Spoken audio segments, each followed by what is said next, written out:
So we are actually finally going to be buying petrol at the rate of 750 per litre in this country. So Buhari want to remove subsidy in this country. So Buhari, please listen to what Rufai Oseni is saying first and foremost. Just take a listen to what he's saying, because these Buhari people, Buhari, Rufai, Tinubu, all of them, that time were calling Jonathan names just because fuel was selling for 140 naira. And today they are telling us to brace up that in the few days time to come, we'll be buying fuel for the rate of 750 naira. APC, you guys have really done well. You have, in short, you people are well grounded in hypocrisy. Listen to Rufai Oseni, please. Listen to Rufai Oseni. And oh God. But oil theft, that Nigeria needs to do something about crude oil theft, and that we're not doing enough. Then there has to be real professionalism on the part of the midstream and upstream authority, regulatory authority, otherwise known as the authority, created under Section 31, subsection 1 of the Petroleum Industry Act. Free market economics, market forces, no more subsidy. Well, we'll wait and see. Makes economic sense, but how about the social consequences, to borrow a phrase on the basis of which the Buhari administration decided to move the matter to the next administration? So I think it was the 1700s. Let me take you back. A certain man called Adam Smith wrote a book about the inquiry into what makes up the wealth of nations. And in that book, he propounded a lot of theory, talked a lot about demand and supply and how nations pretty much make their money. Where Nigeria is today is the lack of understanding of how to create wealth for its people. And that's why we're talking about subsidies.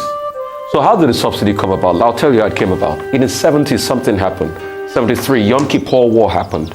There had been a war raging in the East. Crude oil prices went up from about $3 per barrel to about $12 per barrel. Then, because of the international pricing, crude definitely was more expensive.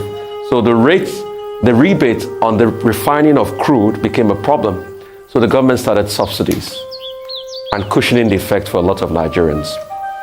But the thing about Yom Kippur War is that Nigeria made a lot of money. So the question is, what did we invest the money in? Could we have invested the money in expanding our economy to be able to cushion the effect long term on the increase in petrol prices? No, we didn't. I tell you what, we invested our money in: the cement armada. We bought tons and tons of cement. There was a lot of contract fraud in government and all of that. And we know how that continued. The cement armada blacklisted us internationally. All the gains we had made in the 70s, by the 80s, things started to go kaput.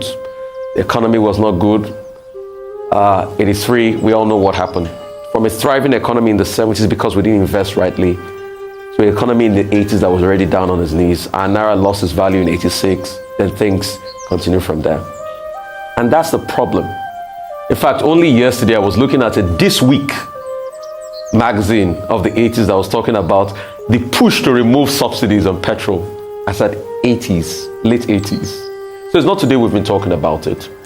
And we continued with the model. What are the problems on ground? The solution to this problem is to be able to revitalize our petroleum sector internally so that modular refineries can be able to produce at a certain capacity to meet market demands locally. I believe strongly Nigeria can be a net exporter of refined petrol. But we need to make investments and concessions. Till date, modular refineries still have to buy their crude in US dollars, which is a big problem for them because they can hardly get the forex. When you solve that problem, also be transparent. I think it's the transparency people complain about. It is the lack of transparency, that's why we have crude oil theft and some other sundry problems and all of that. When you are transparent, you incentivize the local sector, there's a whole lot more production, then you can have so much surplus and price will regulate. The 750, I'm a little bit iffy about that number. Yeah, because in that paper, they cited a lot of external factors, which might not get better now, which might get better soon. But when price definitely moderates, it's going to be about 500 like they say. But the truth is, we cannot be depending on the external factors of importation. The long-term solution to the problem will be looking inwards and ensuring that we have the same refined products internally to be able to buffer the extra costs of forex and some other things that we pay in subsidy. That's the long-term solutions. Dr. Abata, you talked about 2012. Yes, we had a good time to pull it out in 2012, but we all bungled it because it was politically convenient for us then. And so everybody made the plot and called President Goodluck Jonathan the villain. But obviously, those that called Goodluck Jonathan the villain see the point now, because then it made economic sense, but Nigerians followed sentimental sense.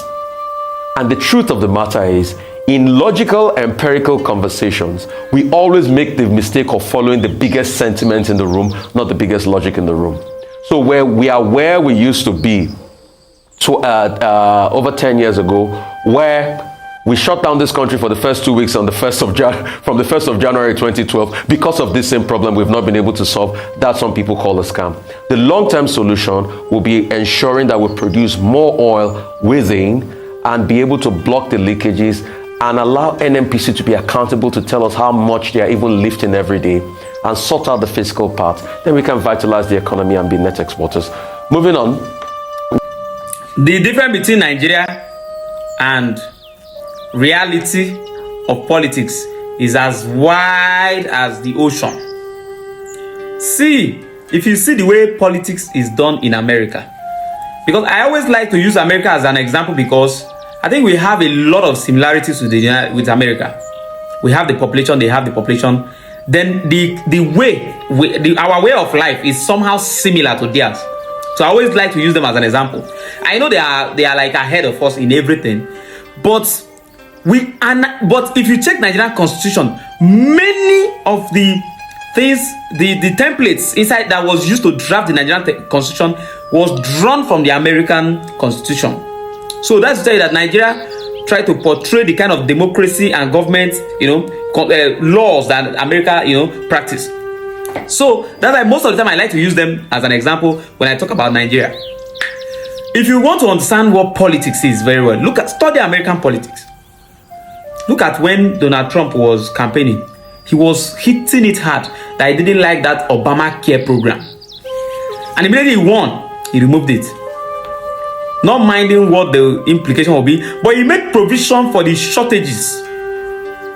He made provision for it. It is in you. That's what is called character. Look at Tinubu, look at Buhari, look at Rufai, look at all these people that stood firmly against Jonathan removing subsidy during that year.